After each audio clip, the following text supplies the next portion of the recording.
Je suis très heureux d'accueillir dans cette salle de la direction de l'ordre public et de la circulation la presse. Merci à vous d'être présents.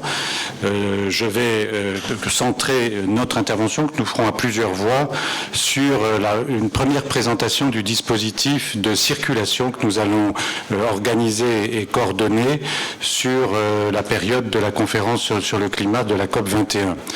Bien entendu, cette rencontre peut donner lieu à d'autres questions, si vous en avez, auxquelles nous essaierons de répondre collectivement. Par ailleurs, il s'agit aujourd'hui d'un premier point de situation qui fait suite à la conférence de presse contenue au ministère de l'Intérieur il y a quelques minutes, enfin il y a quelques heures maintenant, il y a 1h30, le ministre de l'Intérieur, la ministre de l'Écologie, le secrétaire d'État au transport, la maire de Paris, le président du conseil régional et le président du conseil départemental de la Seine-Saint-Denis, et nous ferons chaque jour autour de la porte-parole de la préfecture de police, de la commissaire Johanna Brinver, un point de situation. Et par ailleurs, nous préciserons par différents moyens de communication l'actualisation des premières informations que nous allons aujourd'hui présenter par votre intermédiaire aux Parisiens et aux Franciliens. Enfin, j'envisage, pour être très clair avec vous, de vous rencontrer à nouveau, vraisemblablement jeudi ou vendredi, pour faire un point d'ensemble des manifestations du week-end et de la façon dont va s'organiser ce week-end qui est assez sensible, vous l'avez compris. L'objet de notre rencontre aujourd'hui est de faire le point sur le dispositif de circulation et de sécurisation et de fluidification des accès à la conférence sur le climat, la COP 21, la 21e conférence des Nations Unies sur les changements climatiques, qui se tiendra, vous le savez, à compter du 30 novembre et jusqu'au 13 décembre vraisemblablement sur le site du Bourget, avec un certain nombre de rencontres d'ailleurs qui se dérouleront à Paris. Il s'agit d'un événement majeur au plan international par la nature même de son contenu.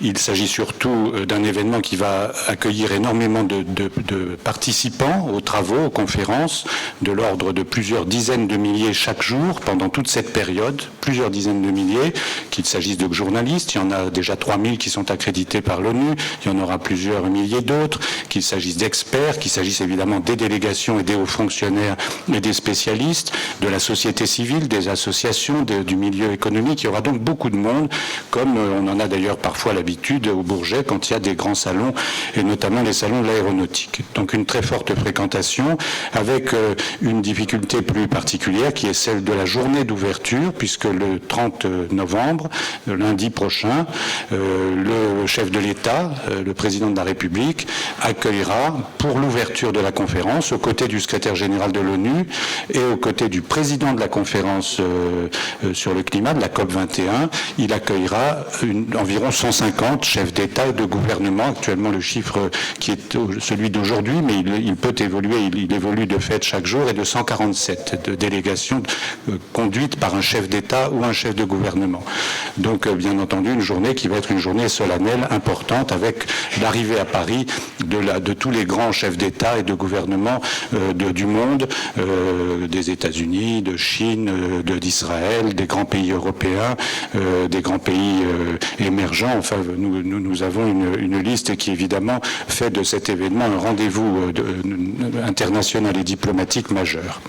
Cette réunion se tient, pour revenir à ce qui nous concerne directement aujourd'hui, se tient dans un contexte de sécurité qui est compliqué, qui est celui d'un état de menace terroriste que vous connaissez, qui est réel, qui se prolonge, qui existe et qui est une donnée que nous prenons en compte et dont nous devons garantir évidemment la sécurisation du site du Bourget, des rencontres et de la venue des chefs d'État et des délégations et bien entendu de la population parisienne et de la population francilienne, comme nous le faisons depuis le 13 en particulier, de manière très dense et très sérieuse.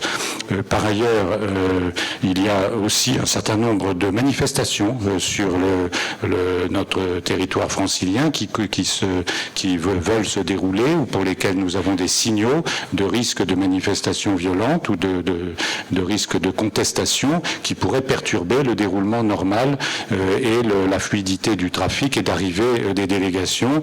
Et vous le savez, dans le cadre de l'état d'urgence, a été prise une décision d'interdiction des manifestations et tout particulièrement particulièrement de la marche pour le climat qui était initialement prévue le 29 et qui était un grand rassemblement organisé par la coordination 21. Les ministres ont tout à l'heure salué le civisme et le sens des responsabilités de la coordination 21 qui a accepté de différer cette manifestation. Et en tant que préfet de police, je tiens à dire que cette décision responsable, nous l'approuvons totalement et que nous joignons nos remerciements à ceux qui ont été exprimés tout à l'heure. Donc d'un contexte de sécurité qui est assez complexe et qui sera particulièrement exigeant le dimanche 29, jour d'arrivée d'une grande partie des délégations. Vraisemblablement, les 2/3 vont arriver dans l'après-midi et la soirée du dimanche 29 et évidemment la journée du lundi avec des arrivées de délégations complémentaires arrivant vraisemblablement pour la plupart par Roissy et Orly, enfin de manière certaine par Roissy et Orly, quelques-uns au Bourget, et un processus compliqué d'acheminement pour l'ouverture solennelle de la conférence qui débute à 11h le matin d'un très grand nombre de délégations, dont 150 délégations de chefs d'État, avec des cortèges extrêmement serrés pour accueillir successivement par les trois organisateurs, le président de la République, le secrétaire général de l'ONU et le président de la conférence, les chefs d'État au fur et à mesure de leurs arrivées. Nous sommes donc dans une situation où il a été nécessaire de prendre des mesures contraignantes sur la circulation que nous allons aujourd'hui vous présenter et que nous allons d'une part adapter au fur et à mesure des informations complémentaires que nous aurons, notamment sur le rythme d'arrivée des délégations ou de leur départ, pour réduire autant qu'il est possible évidemment les contraintes pour les Franciliens et les Parisiens. Autour desquels nous mettons en œuvre un dispositif complet de déviation, de circulation et d'information du public par ces points réguliers qui vont être tenus, mais aussi par un système très développé depuis quelques semaines, et on a vu que les Parisiens et les Franciliens y ont fait appel de manière massive, de messages sur les sites internet plusieurs fois par jour, de Twitter, et éventuellement pour ceux qui le souhaiteraient, de possibilités, s'ils l'autorisent, évidemment, de transférer sur un bouton push sur leur téléphone les informations au fur et à mesure que nous les collecterons sur les facilités ou les difficultés de circulation qui seront constatées ces journées-là. Le message à passer pour terminer ce propos introductif et puis laisser la parole à ceux qui vont vous présenter dans le détail le schéma de circulation que nous sommes en train d'organiser et que nous allons détailler. Le principe général, c'est évidemment celui d'éviter, dans la mesure où cela est possible, l'utilisation de la voiture pour les Parisiens ou les Franciliens la journée du lundi 30, notamment sur la partie qui va être la plus affectée par les arrivées et les départs de cortège et par l'arrivée de toutes les délégations et toutes les personnalités qui vont se retrouver dans la conférence, c'est-à-dire la partie qui concerne la circulation entre Paris et le Bourget. Donc nous avons prévu un dispositif qui prévoit l'interruption de la circulation des véhicules automobiles pour la réserver aux seuls cortèges qui vont être de plusieurs milliers pour être très précis, sur la traversée de Paris depuis le centre de Paris, depuis la Concorde, et d'autre part sur le périphérique entre la porte d'Asnières et la porte de la Villette, et enfin de la porte de la Villette sur l'autoroute A1 jusqu'au centre du Bourget, dans les deux sens de circulation montante et descendante.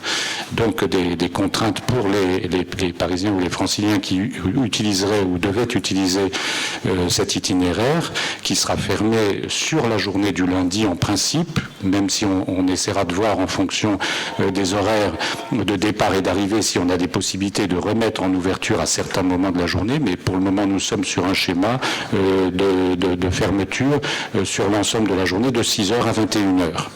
Avec la contrepartie évidemment de la gratuité des transports collectifs, vous l'avez entendu, ça a été annoncé ce matin pour le dimanche et pour le lundi, puisque le dimanche il y a également des restrictions de circulation qui vont être apportées sur les arrivées des aéroports d'Orly et de Roissy pour permettre l'arrivée dans des conditions de sécurité et de fluidité satisfaisantes des délégations à partir de 16 heures, en tout cas dans la fin de l'après-midi. Et donc le deuxième message, c'est celui de dire pour le dimanche que les Parisiens et les Franciliens évitent de rentrer par l'autoroute A1 ou par l'autoroute A6, par l'autoroute passant par Orly, après 16 heures, car nous serons amenés à procéder à un certain nombre de restrictions de circulation à ce moment-là et vraisemblablement à interrompre complètement la circulation sur les autoroutes à partir d'Orly et à partir de Roissy vers Paris.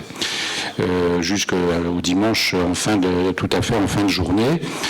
Voilà le schéma. Information, itinéraire de déviation. Je voudrais, pour terminer, mentionner encore 2 points avant de passer la parole aux uns et aux autres pour qu'on vous présente le dispositif.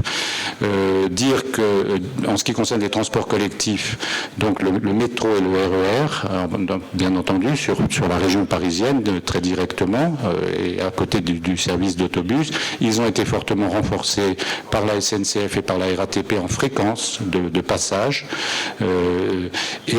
Nous avons depuis plusieurs semaines renforcé la sécurité dans ces transports en commun et ce sera évidemment tout particulièrement le cas pendant les 15 jours de la conférence.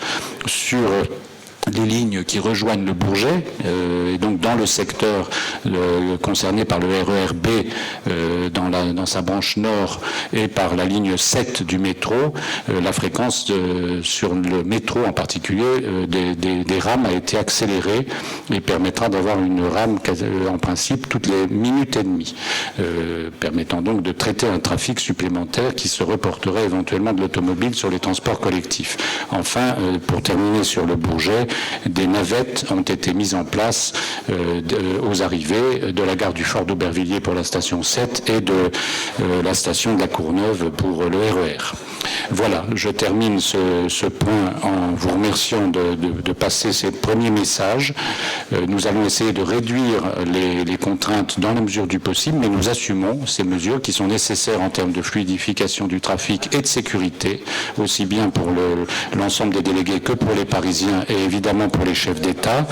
Et je vous donne un dernier chiffre qui me paraît devoir être partagé, qui concerne les forces de police et de gendarmerie qui seront mobilisées sur le site.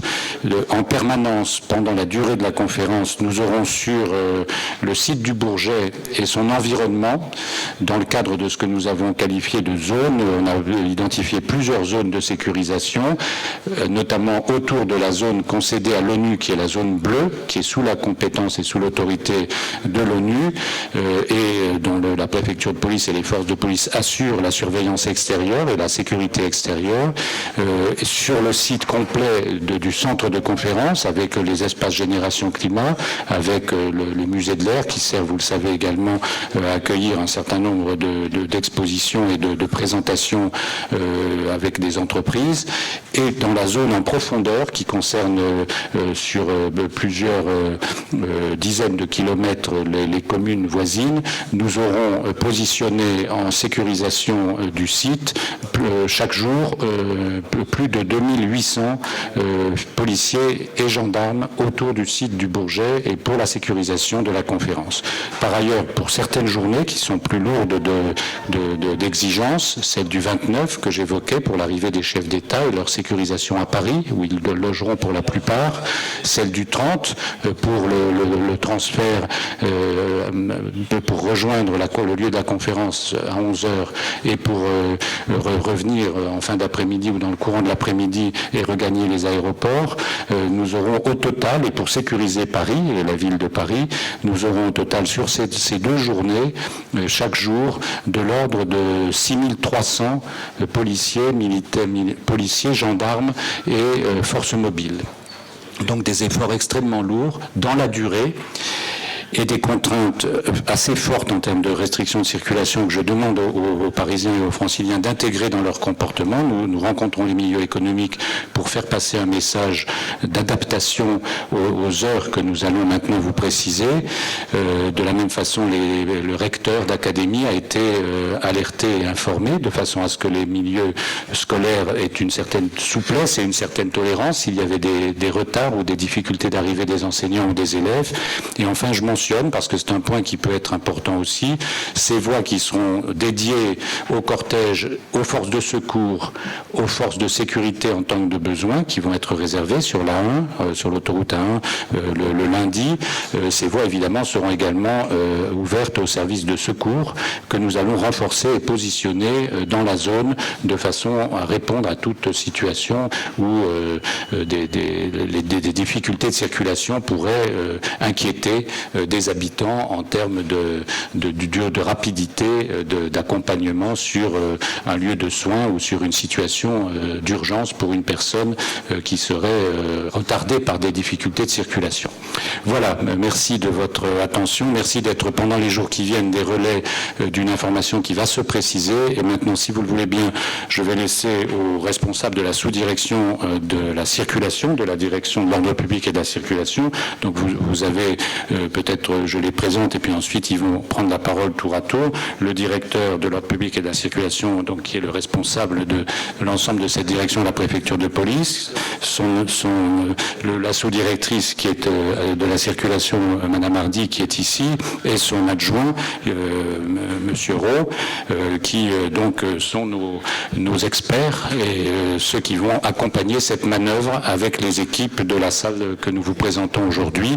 Tout cela en étroite coordination avec le secrétaire général adjoint chargé de la sécurité de la conférence, le préfet Hubert Végel, et bien sûr la formation et la liaison avec vous se fera autour de Johanna Primevert, la porte-parole du ministère dans les heures et les jours qui viennent. Merci.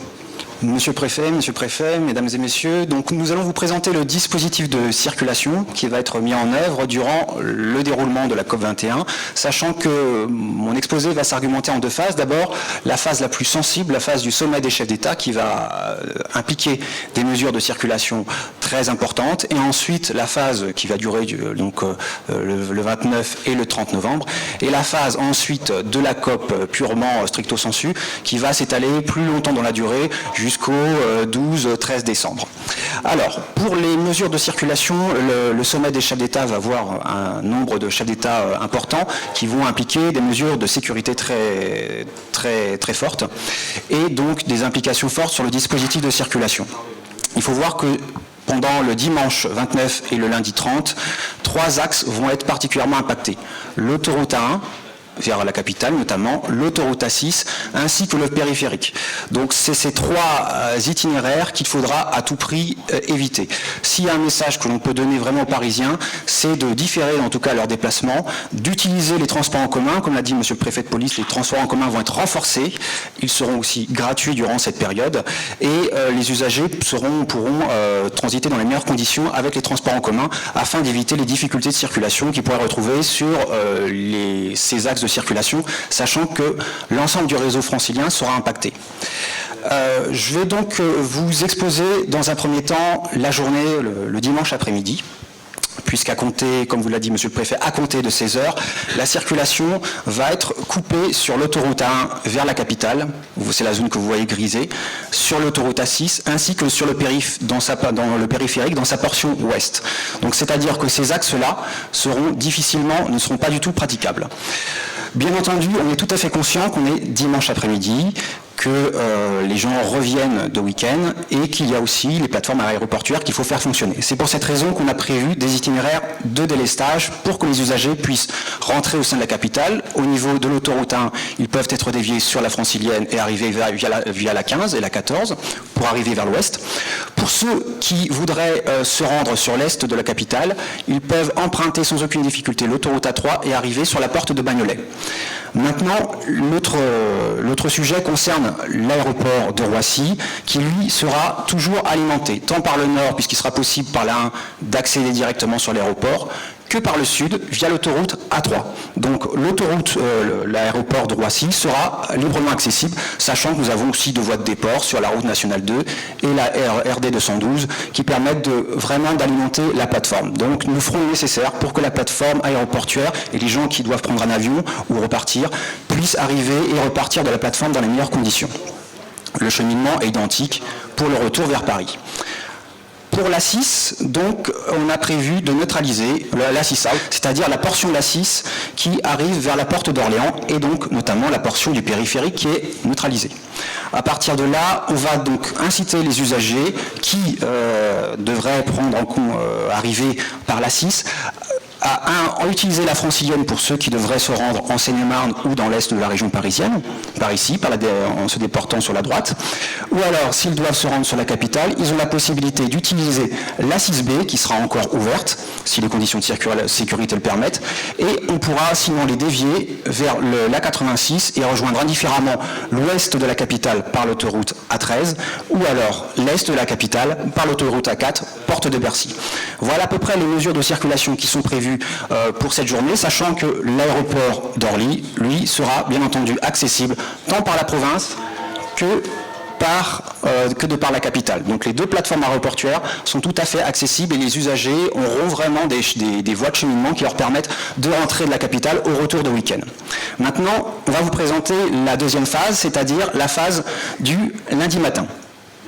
Voilà. Pour le lundi matin, les mesures de circulation sont à peu près les mêmes, c'est-à-dire que les voies impactées seront l'autoroute A1, l'autoroute A6, et notamment l'A6A, ainsi qu'une portion du périphérique qui va être totalement neutralisée dans les deux sens à la circulation. C'est-à-dire que hier, c'était le périphérique ouest qu'il fallait surtout ne pas emprunter. Là, c'est tout le périphérique nord en intérieur et en extérieur. Donc, si on a un conseil à vraiment vous donner, c'est d'éviter autoroute A1 le matin, autoroute A6 le matin, le périphérique et notamment sa portion nord dans la matinée du lundi. Et d'autre part, il y aura un itinéraire qui sera prévu de sanctuariser au sein de la capitale, sachant qu'on aura quand même la possibilité, en dehors des heures de passage, de rouvrir temporairement la circulation et prévoir des points de passage. Les déviations sont identiques à celles d'hier, c'est-à-dire que les personnes qui arriveraient de la province pourraient être déviées sans aucune difficulté sur la francilienne et arriver au niveau de la porte Maillot via l'autoroute A14. Pour ceux qui devraient se rendre sur l'est de la capitale ou alors sur l'aéroport de Roissy, ils peuvent emprunter sans aucune difficulté l'autoroute A3 et arriver sur la porte de Bagnolet. L'aéroport du Bourget est quant à lui accessible au niveau de l'autoroute A3. Donc si on a un conseil à vous donner pour les usagers qui doivent se rendre du nord vers le sud ou du sud vers le nord, c'est d'emprunter en priorité l'autoroute A3 qui sera l'autoroute de déport de l'autoroute A1. Enfin, pour les conditions de circulation sur le sud de l'agglomération parisienne, notamment l'autoroute A6, les usagers qui se rendraient au travail le matin pourraient utiliser l'autoroute A6B pour arriver porte d'Italie, ou alors utiliser l'autoroute A86, l'autoroute A13 et l'autoroute A4. Il est bien évident que durant ces journées, le périphérique sera fortement impacté. Et les usagers qui devraient aller de l'est à l'ouest ou du nord au sud sans spécialement s'arrêter à la capitale sont incités à utiliser les autres rocades, c'est-à-dire la francilienne et l'autoroute A86 durant ces deux journées. Maintenant, on va pouvoir parler il y a là aussi la route nationale 2 qui va être neutralisée à la circulation quasiment de la porte de la Villette jusqu'à la limite départementale. Donc là, les usagers qui habiteraient dans le secteur sont vraiment incités à utiliser les transports en commun pour les communes du Bourget, du Nid, du Blanc-Ménil, de la Courneuve.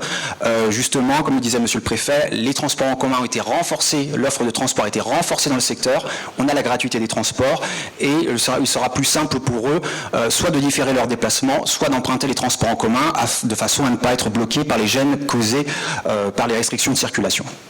Maintenant, pour la journée du lundi après-midi, voilà, la circulation, les trois axes sont toujours impactés de la même manière, c'est-à-dire l'autoroute A1, l'autoroute A6, dans sa version A6A, ainsi que le périphérique sur le nord.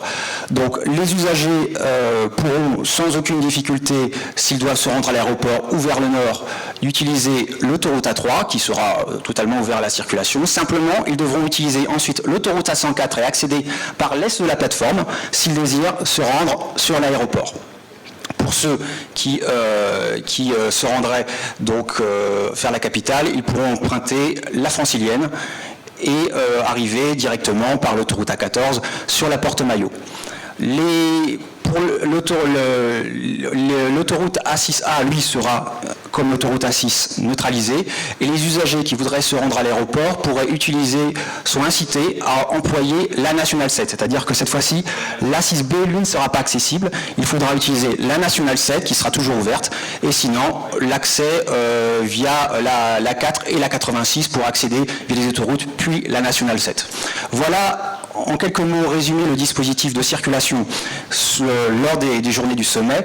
Donc si l'on devait vraiment retenir quelques consignes permanentes, c'est de différer les déplacements, d'utiliser en priorité les transports en commun, éviter l'autoroute A1, l'autoroute A6 et le périphérique nord le lundi et ouest le dimanche.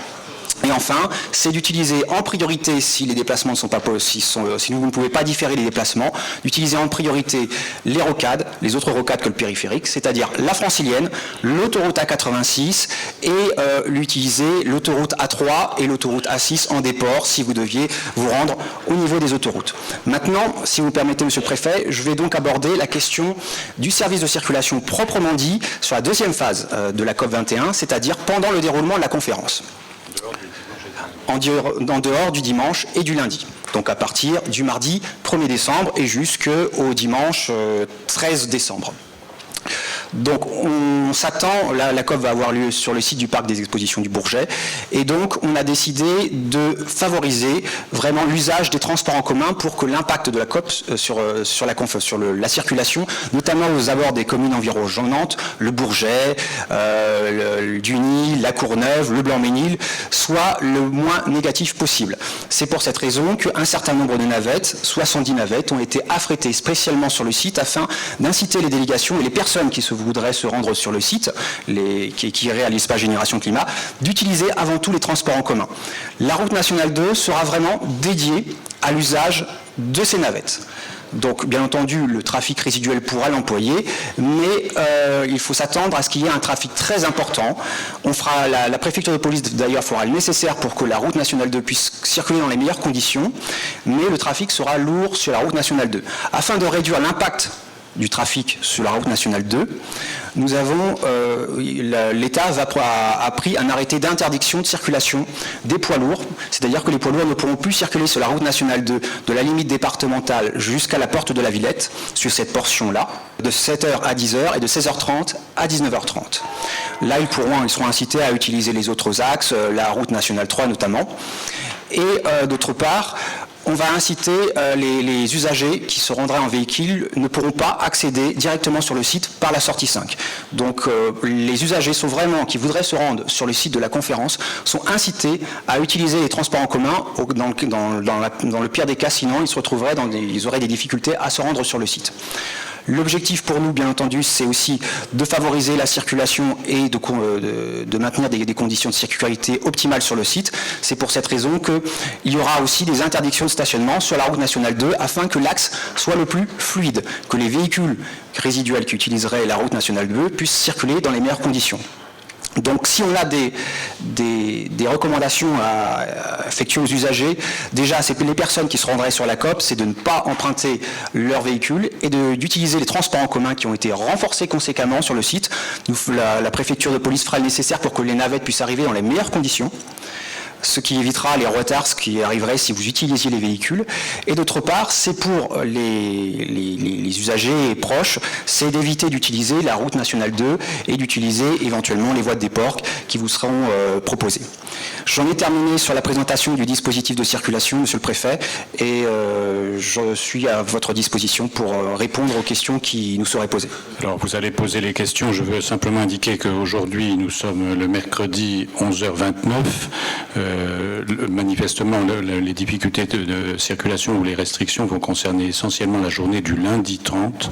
On a plusieurs jours devant nous et des informations précises et des réponses seront données tout au long des prochaines journées. Donc je pense que les questions ne peuvent pas très facilement dans ce type de cadre apporter la précision attendue de l'usager qui souhaite avoir des réponses à son questionnement propre. Aujourd'hui, il s'agit d'abord d'un message de prise en compte de ces difficultés pour dimanche après-midi, dimanche fin d'après-midi et lundi pour les Parisiens et les Franciliens, et d'invitation effectivement à adapter leur comportement en évitant, dans la mesure où ils le peuvent, l'utilisation de l'automobile, en adaptant les horaires s'ils doivent vraiment l'utiliser et en utilisant dans la mesure du possible les transports en commun. Nous veillerons à fluidifier les itinéraires de déviation, j'insiste sur ce point, et nous allons également activer, il n'est pas nécessaire de rentrer dans tous les détails, le plan grand contournement avec les trafics qui viennent des zones voisines qui seront évidemment déviés comme ça peut être fait dans d'autres situations de façon à éviter évidemment la traversée de la région parisienne ou l'encombrement d'axes qui seront eux-mêmes chargés par des véhicules qui peuvent à ce moment-là contourner plus largement s'ils se rendent dans le reste de la France ou dans d'autres parties du pays. Voilà, dernier point d'information, je pense que un dossier de presse a été distribué et que chacun l'a déjà reçu. Donc les questions maintenant. Est-ce qu'il y a des mesures de sécurité particulières dans les transports en commun, vu l'affluence qu'il va y avoir? Est-ce que les gens peuvent s'attendre à des choses un peu particulières comme des fouilles de sacs ou des choses comme ça? Ça sera simplement un renforcement des patrouilles que les gens vont voir.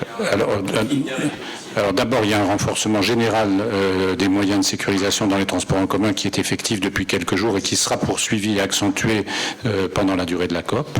Vous savez qu'on a doublé le nombre des moyens de militaires ou policiers et avec les brigades spécialisées de la RATP ou de la SNCF. On ne peut pas exclure effectivement qu'il y ait des demandes de contrôle à l'entrée et à l'embarquement dans les wagons, effectivement.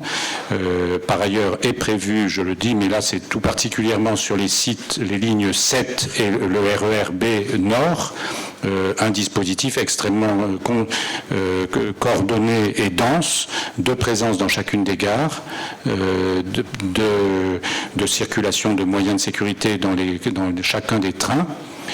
Et donc un dispositif effectivement de sécurisation qui va être renforcé par des moyens humains ou par des contrôles un peu plus systématiques pendant la durée de la conférence et particulièrement pendant les premières journées.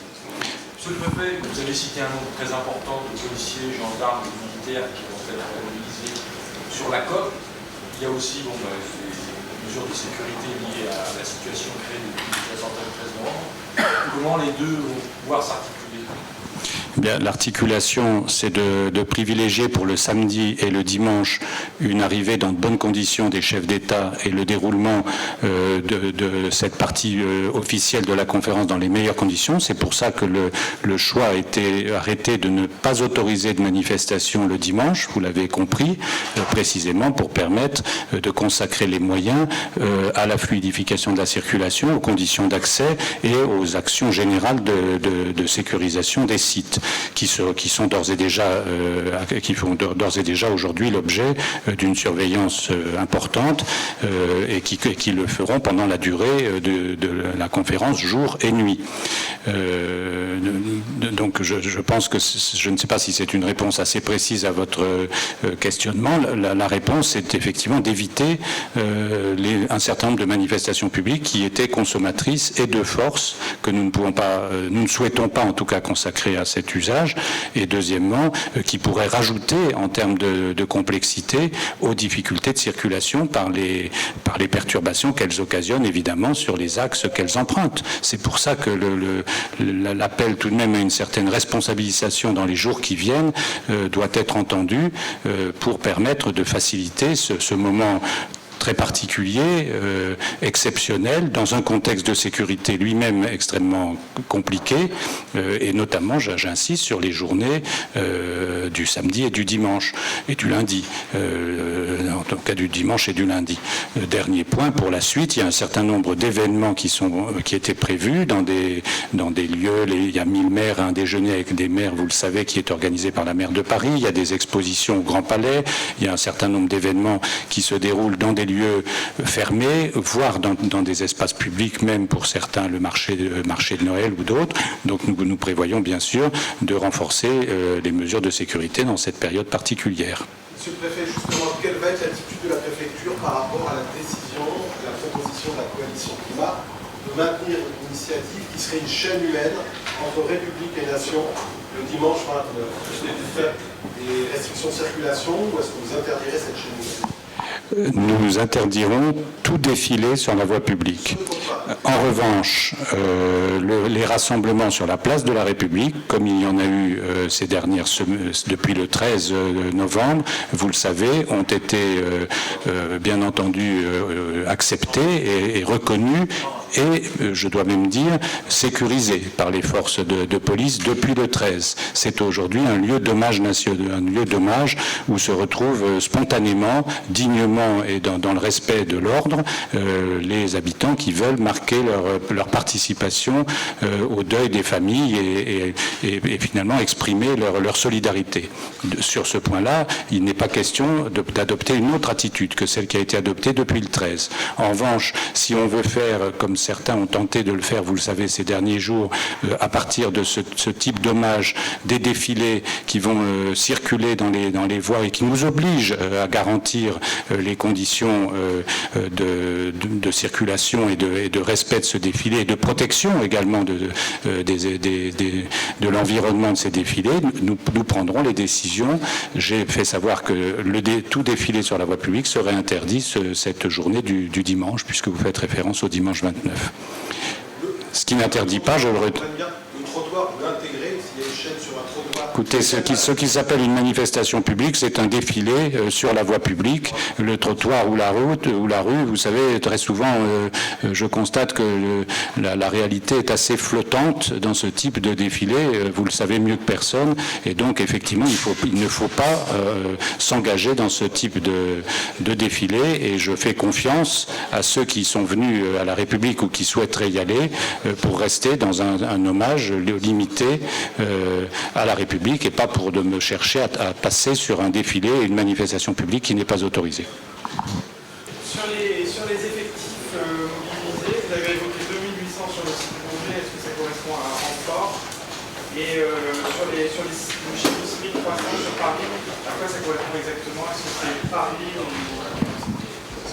Les 2800 sur le site du Bourget, c'est évidemment un renfort considérable sur ce site, avec un grand nombre de forces mobiles. Je ne vais peut-être pas vous donner de chiffres détaillés, mais on est sur un nombre élevé de forces mobiles qui sont en permanence sur le site du Bourget pour assurer la sécurisation pendant les 15 jours.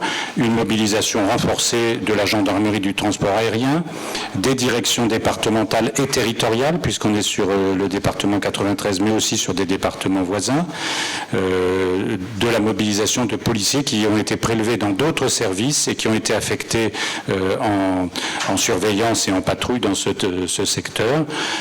Donc oui, il y a un renfort considérable sur la zone. C'est par rapport à ce qui était prévu avant le...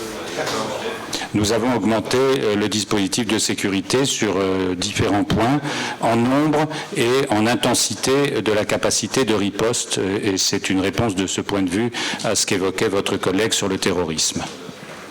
Sur les 6300, il s'agit principalement de la ville de Paris, mais ils incluent aussi les itinéraires et la circulation, et donc d'un certain point de vue, ils sont sur l'agglomération parisienne, ou en tout cas sur le département jusqu'à Orly, donc sur le 91, et sur le 93 pour la partie qui concerne les accès au Bourget. Donc 800 pour la circulation sur ces 6300. Par ailleurs, il y a la garde de plusieurs grands hôtels ambassades, puisque vont loger dans Paris un très grand nombre de chefs d'État. 43 points à tenir. 43 points à tenir. Voilà, donc on a quand même beaucoup de contraintes supplémentaires qui, là aussi, s'inscrivent dans la ligne un peu que j'évoquais d'application de l'état d'urgence pour ces journées. Il y a des questions sur la circulation, peut-être pour bien comprendre le dispositif. Sinon, on le clarifiera au fur et à mesure dans les prochains jours autour des équipes et surtout par des réponses précises qui sont données sur document. Sur l'accès à 6, c'est donc périphérique sud qui va être neutralisé en partie. Est-ce que ça veut dire que les deux voies sont neutralisées ou seulement le périphérique intérieur de la rue de la 6? Sur le périphérique sud, c'est seulement le périphérique intérieur qui sera neutralisé, mais ceci dit, pour des raisons de sécurité, il est toujours possible de neutraliser le contresens. Là, on se sera apprécié en fonction de la situation. Sur ce type de précision, il y aura chaque jour une publication en ligne des sites actualisés avec les horaires et justement des précisions et des zooms qui permettront aux Parisiens d'y voir beaucoup plus clair et de se retrouver plus facilement qu'on peut effectivement le faire dans une première présentation comme celle qui a été faite ici. Dernière question, est-ce que toutes ces mesures sont totalement inédites en termes de circulation, de sécurité? C'est déjà arrivé? Oui, c'est déjà arrivé, donc il y a très longtemps. Je ne pourrais plus vous dire l'événement exact. Elles sont justifiées au regard des hauts niveaux de sécurité. Ce qui est inédit, c'est de recevoir à Paris en même temps 150 chefs d'État et de gouvernement pour une journée et demie. Je ne pense pas que ça se soit produit depuis des décennies, pour ne pas dire plus, et parmi les plus grands chefs d'État qui constituent, vous le savez bien, des cibles, ou en tout cas sur lesquelles les mesures de protection doivent être portées au maximum, compte tenu des habitudes de leur pays ou de ce qu'ils représentent au plan mondial dans le contexte actuel. Donc effectivement, de ce point de vue, on est dans une situation qui est exceptionnelle, qui est inédite, qui justifie ces mesures de restriction. Je conçois que ce soit quelque chose qu'il faut expliquer, sur lequel il faut qu'on soit très proportionné, et on essaiera systématiquement de limiter les mesures de restriction à ce qui est strictement nécessaire pour garantir la mission de sécurité qui est confiée à la préfecture de police, mais nous devons assumer cette responsabilité, nous le faisons. Nous avons souhaité anticiper la présentation dès maintenant. On va l'affiner sur un certain nombre de points au fur et à mesure qu'on aura le détail des heures d'arrivée, de l'ordre dans lequel on va positionner les cortèges, puisque notamment pour arriver le matin avant 11 heures avec des chefs d'État qui arrivent à plusieurs véhicules par cortège, par nationalité, vous comptez vous-même 150 cortèges, c'est quand même compliqué. Donc il faut qu'il y ait un rythme de flux extrêmement rapide et suivi et coordonné. Tout cela demande un travail considérable qui s'affine parce que évidemment la programmation des vols, des heures d'arrivée n'est pas encore complète, même si elle commence aujourd'hui à être très, très bien assurée. Et donc au fur et à mesure, on adaptera s'il le faut dans le sens évidemment de faciliter au maximum la vie des usagers de la route et de restreindre si c'est possible à certaines heures. Si par exemple en début d'après-midi les retours le lundi des chefs d'État se font de manière beaucoup plus dispersée, on essaiera de voir si on peut réouvrir le trafic sur l'A1 par exemple, permettant ainsi de faciliter la circulation d'une partie des usagers à cette heure-là. Mais pour le moment, le message qui est passé, c'est celui des restrictions qu'on vous a présentées, parce que c'est ce qui est aujourd'hui, ce qui paraît nécessaire compte tenu des informations dont nous disposons pour le moment. Voilà, je vous remercie beaucoup. Oui. Concrètement, pour dire un mot sur cette salle, c'est de cette salle de commandement que seront gérées les opérations qui sont surveillées les flux. Donc concrètement, le dispositif circulation sera géré depuis une salle dédiée circulation qui se situe à l'étage en dessous. Cette salle étant pour des raisons de commodité réservée à l'interview, mais c'est la salle de gestion ordre public. C'est depuis cette salle qu'ont être gérés tous les événements liés à la COP, en différé également le site du Bourget, mais également toutes les manifestations qui pourraient, festives notamment, qui pourraient émailler la durée de la COP 21. Et bien évidemment, c'est depuis cette salle-là, en complément avec la salle circulation, qui en est une de ces émanations, que seront gérés les dispositifs de sécurité, je dis bien de sécurité pour les chefs d'État, qui seront adaptés et superposés donc aux itinéraires à circulation. On peut donc imaginer qu'il y aura des caméras qui sont braquées sur les bons points de chefs d'État. Nous avons évidemment mobilisé, tant pour des questions de sécurité que pour faciliter la circulation, tous les moyens du PVPP, de plan de vidéoprotection de Paris, avec un certain nombre de moyens supplémentaires, notamment des communes, notamment des dispositifs temporaires également qui ont été mis aux abords du site du Bourget, mais également sur certains axes structurants qui vont être impactés par les cortèges. Donc le dispositif a été poussé et intégré notamment par mise en relais des différents systèmes de vidéoprotection qu'il peut y avoir sur toutes les zones impactées. Et donc tout sera géré depuis cette salle de commandement, y compris la circulation, mais en dérivé plus spécifiquement pour les mesures de circulation dans la salle qui est située à l'étage en dessous.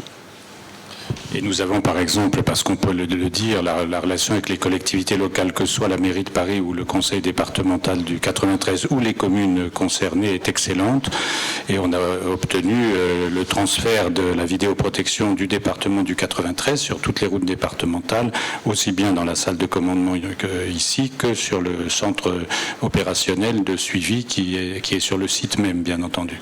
Donc effectivement, on va beaucoup travailler dans le suivi des flux en réel, ce qui permettra d'apporter des informations au cas où certains itinéraires seraient beaucoup plus chargés que d'autres et de faciliter autant que possible la vie des automobilistes ce jour-là, ce qui peut justifier qu'ils prennent contact et demandent éventuellement à avoir cette autorisation d'alerte qu'on leur ferait passer au fur et à mesure qu'on aurait des informations à communiquer.